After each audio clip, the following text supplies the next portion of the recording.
ഏത് ഉന്നതനായിരുന്നാലും അതിൽ കുറ്റവാളി ആരാണോ അവരെ നിയമത്തിന്റെ ദൃഷ്ടിയിൽ കൊണ്ടുവരണം തന്നെയാണ് ഈ ഗവൺമെന്റ് നിലപാട്. ഞാൻ തിരിച്ചൊരു കാര്യം കൂടി സൂചിപ്പിക്കട്ടെ. ഈ സഭയിൽ പണ്ട് ചർച്ച ചെയ്ത ഏറ്റവും വിവാദമായ ഒരു വിഷയമാണ് ഞാൻ പ്രതിനിധാനം ചെയ്യുന്ന ഏറ്റുമാനൂർ ക്ഷേത്രത്തിൽ ഏറ്റുമാനൂരപ്പനെ അടിച്ചുകൊണ്ടുപോയി 7.5 പൊന്നാനിയുടെ നാട്ടിൽ.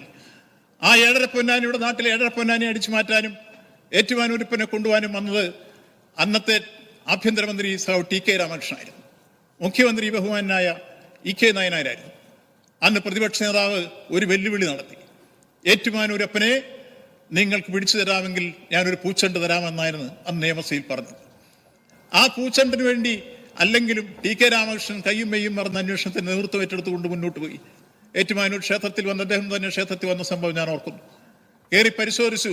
അന്നത്തെ ടെമ്പിൾസ് ഗാർഡ് ഡിവൈഎസ്പി വിശ്വംഭരന്റെ നേതൃത്വത്തിലുള്ള പോലീസ് ടീം അന്വേഷിച്ച് 2 ആഴ്ചയ്ക്കകം അതിലെ കുറ്റവാളികളെ നിയമത്തിന്റെ ദൃഷ്ടിയിൽ കൊണ്ടുവന്നു. ആരായിരുന്നു?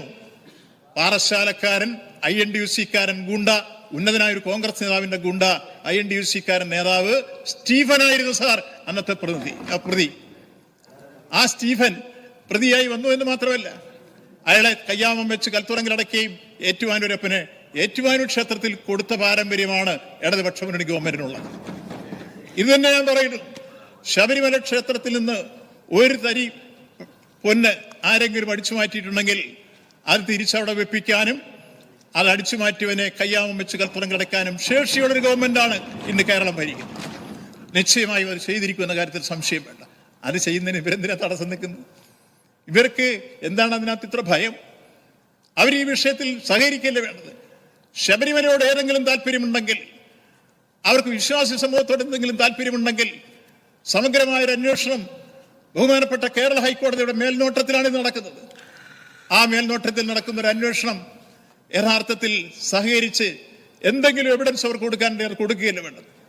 അതിനു പകരം കേരളത്തിലെ ജനങ്ങളുടെ ജീവിത പ്രശ്നവുമായി ബന്ധപ്പെട്ട എത്രയോ ബില്ലുകളാണ് ഇവിടെ ചർച്ച ചെയ്യപ്പെട്ടത്. ജീവിതോപാധികളുമായി ബന്ധപ്പെട്ട എത്രയോ പ്രശ്നങ്ങളാണ് ചർച്ച ചെയ്യപ്പെട്ടത്. അതിലൊന്നിലും സഹകരിക്കാതെ സ്പീക്കറെ തെറി വിളിച്ചും സ്പീക്കറുടെ മുഖം മറച്ചും വാച്ചാൻപാടിനെ ആക്രമിച്ചും നിശബ്ദരായി നിൽക്കുന്ന ആ പാവങ്ങളെ എന്തിനാണ് ആക്രമിക്കുന്നത്? ഇത്തരം ഒരു സമീപനം സ്വീകരിക്കുന്നത് ശരിയോ? ഇത് ജനാധിപത്യത്തിന് ഭൂഷണമാണ്. അങ്ങേറ്റം അപമാനകരമായ സംഭവമല്ലേ? യഥാർത്ഥത്തിൽ ഇപ്പോൾ ഊരിയെടുക്കാൻ കഴിയാത്ത പോലെ മഹാഭാരതത്തിൽ നമുക്കറിയാം, പത്മവ്യൂഹത്തിലകപ്പെട്ട അഭിമന്യുവിനെ പോലെയല്ലേ യഥാർത്ഥത്തിൽ പ്രതിപക്ഷം ഇന്ന് ഒളിച്ചോടിയത്. അപ്പോ ഈ രംഗത്ത് യഥാർത്ഥത്തിൽ അവർക്ക് ഇതിൽ പുറത്തു വരാൻ കഴിയാത്ത രൂപത്തിലേക്ക് എത്തി. യഥാർത്ഥത്തിൽ ഇവർക്ക് ഏതെങ്കിലും തരത്തിൽ വിശ്വാസികളോടോ ശബരിമലയോടെയാണ് താല്പര്യമെങ്കിൽ ഇത് അന്വേഷിച്ച് പുറത്തു കൊണ്ടുവരാൻ വേണ്ടി ബഹുമാനപ്പെട്ട കേരള ഹൈക്കോടതിയെ പോലും അവഹേളിക്കുകയും വെല്ലുവിളിക്കുകയല്ലേ ഇത്? അതല്ലേ കാര്യം? അപ്പൊ ഈ രംഗത്ത് ബഹുമാനപ്പെട്ട മുഖ്യമന്ത്രി ഇന്നലെ സൂചിപ്പിച്ചു CBIയുടെ കാര്യം. ആ CBIയുടെ ഉദ്ദേശം എന്താണെന്ന് നമുക്ക് മനസ്സിലായി.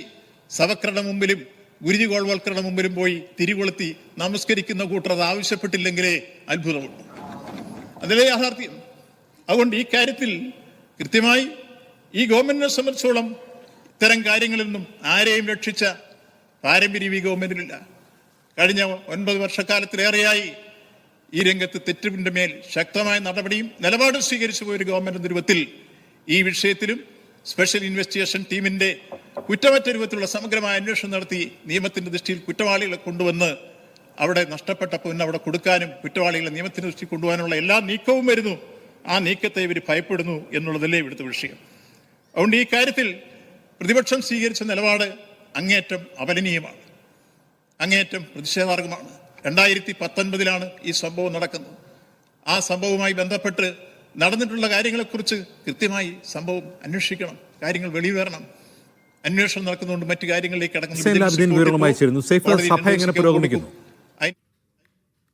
സഭ ഇപ്പോൾ ബില്ലുകളുടെ പരിഗണനയിലേക്ക് കടന്നിരിക്കുകയാണ്. പ്രതിപക്ഷം സഭ ബഹിഷ്കരിച്ച് പുറത്തു പോയിരുന്നു. രാവിലെ മുതൽ വലിയ പ്രതിഷേധമാണ് പ്രതിപക്ഷത്തിന്റെ ഭാഗത്ത് നിന്ന് ഉണ്ടായത്. ചോദ്യോത്തരവേള മുതൽ തന്നെ പ്രതിപക്ഷത്തിന്റെ പ്രതിഷേധമാണ് സഭയിൽ കഴിഞ്ഞ ദിവസങ്ങളിലേതുപോലെ ഇന്നും കാണാൻ കഴിഞ്ഞത്.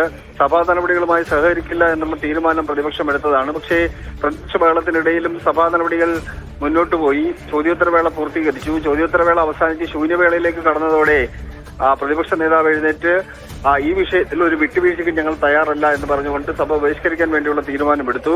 അതിനുശേഷം സബ്മിഷനെ സന്ദർശിക്കലും കഴിഞ്ഞ് ബില്ലുകളിലേക്ക് കടന്നിട്ടുണ്ട്. നാളെ പരിഗണിക്കേണ്ട ബില്ലുകൾ കൂടി ഇന്ന് പരിഗണിക്കാൻ വേണ്ടിയുള്ള തീരുമാനമെടുത്തിട്ടുണ്ട്. അങ്ങനെ മൊത്തം 11 ബില്ലുകളാണ് പരിഗണിക്കേണ്ടത്. ഒരു ബില്ല് സഭ ഇപ്പോൾ പാസ്സാക്കിയിട്ടുണ്ട്.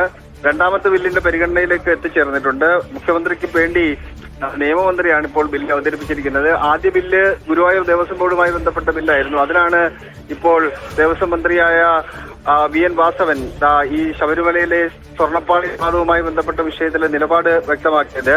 ശബരിമലയിൽ അയ്യപ്പന്റെ സ്വർണം ആരെങ്കിലും കണ്ടിട്ടുണ്ടെങ്കിൽ അവർ ഒരു തരത്തിലും സംരക്ഷിക്കില്ല, അവരെ കയ്യാമം വെച്ച് ജയിലിലടയ്ക്കും എന്നുള്ള നിലപാട് സംസ്ഥാന സർക്കാരിന്റേതായിട്ട് അദ്ദേഹം വ്യക്തമാക്കുകയും ചെയ്തിട്ടുണ്ട്. പ്രതിപക്ഷമില്ലായിരുന്നു, പ്രതിപക്ഷത്തെ കുറ്റപ്പെടുത്തിക്കൊണ്ടാണ് അദ്ദേഹം സംസാരിച്ചതും. എന്തായാലും സഭ ഇപ്പോൾ പ്രതിപക്ഷമില്ലാത്തതുകൊണ്ട് തന്നെ സുഗമമായി മുന്നോട്ട് പോവുകയാണ്. ശരി.